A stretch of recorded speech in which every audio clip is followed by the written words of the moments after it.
Tara na at samahan nyo ako sa aking biyahe ngayong araw. Tatawid tayo ng Cebu papuntang Masbate. Nandito nga pala tayo sa Bogo City at kasalukuyan papunta tayo sa Pulang Bato Port. Sumakay tayo ng tricycle dahil malayo rin to simula sa highway.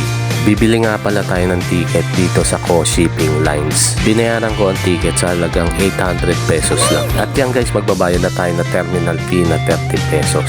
Tawid barko na naman tayo simula Pulang Bato papuntang Kawayan, Masbate. Alas 12 ng hating gabi nga pala ang alis ng barko kaya babalik na lang tayo mamayang gabi. 3 hours later. 2 hours later. At yan guys, nakabalik na tayo dito sa terminal matapos ang 5 oras na paghihintay.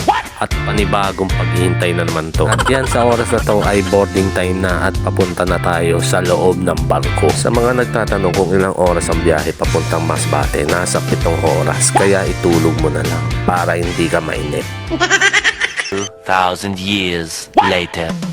At yan guys, nagising na tayo at lumabas ako para namnamin ang sariwang manok. Ay mali, sariwang hangin pala. Every time na tumatawid ako ng dagat, ito ang ini-enjoy ko. Ang hampas ng mga alon at kagandahan ng kalikasan. At yan guys, nandito na tayo sa may Kawayan, Masbate at pababa na tayo ng barko. At sasakay tayo ng tricycle at pupunta tayo sa pinakabayan. Hanggang dito na lang guys at kita-kita tayo sa susunod kong biyahe.